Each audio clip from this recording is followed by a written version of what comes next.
The Battle of Young's House was a skirmish fought outside New York City between British and American forces on February 3, 1780 during the American Revolutionary War.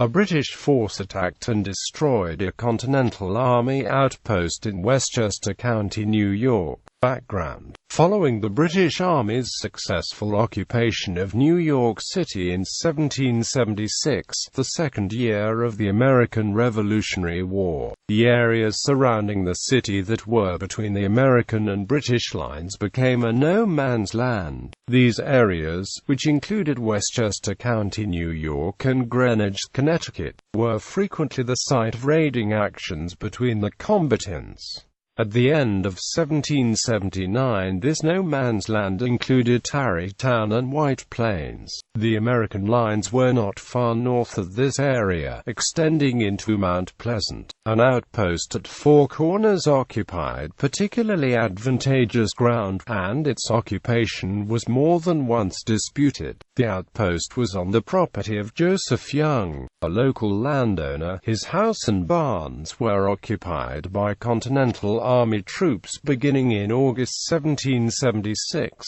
In December 1778, a British raid captured the small garrison posted there. They burned a barn but did not occupy the post, and it was promptly reoccupied by Continental Army troops in early 1779. Prelude, possibly in retaliation for a raid in January 1780 by the Americans against a British outpost at King's Bridge. The British decided to make a raid on the outpost at Young's House. On the night of February 2, Lieutenant Colonel Chapel Norton and a mixed force left the heights near Fort Kniphausen. The force consisted of 4 flank companies from the 1st and 2nd Brigade of Guards, 100 Hessians from 2 regiments stationed at King's Bridge, a company of 40 mounted loyalists led by James Delancey, and parties of mounted and unmounted Hessian Jaegers, numbering in total between 500 and 600 men.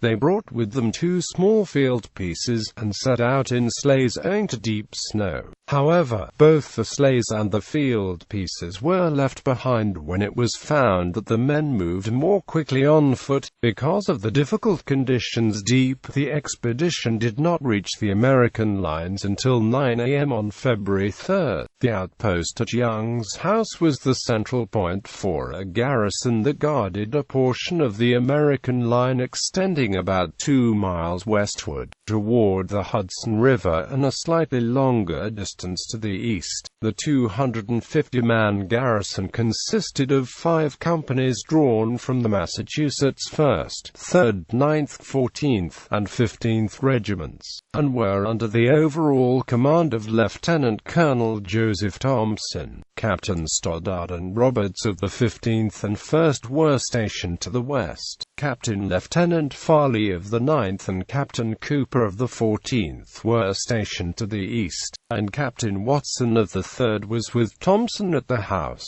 Shortly before the British arrived, a local man warned Thompson that a large number of British were on the way. Thompson apparently discounted the reported size of the force, since he only sent out messengers to recall the 4 companies out on guard duty. Battle. The first encounter between the 2 sides was between the vanguard of the British force and a picket guard consisting of a sergeant and his squad. The picket engaged the British, but was quickly overwhelmed by the horsemen and captured. The British cavalry then rode on toward the house, where Captain Roberts and his company had already arrived and taken up a position on the house's right. After exchange fire at long range, the cavalry halted to wait for the infantry, which arrived at about the same time as Captain Lieutenant Farley's company. The companies of Stoddard and Cooper did not arrive in time to participate. A hot fire then began between the three American companies and the British force, which lasted about 15 minutes. The numerically superior British flanked the Americans and successfully occupied the orchard that was behind the house. Roberts was mortally wounded, and the American line broke, with some men fleeing into the house, while others tried to escape into the countryside. The men in the house held out a little longer, but the British infantry forced the way in and captured the surviving occupants, while the cavalry chased down stragglers outside. Aftermath: the British set fire to the house and its attached buildings, even though there were 5 wounded Americans inside. The prisoners, numbering 76, included Lieutenant Colonel Thompson, Captain Watson, and Captain Lieutenant Farley, and 17 wounded men were left behind.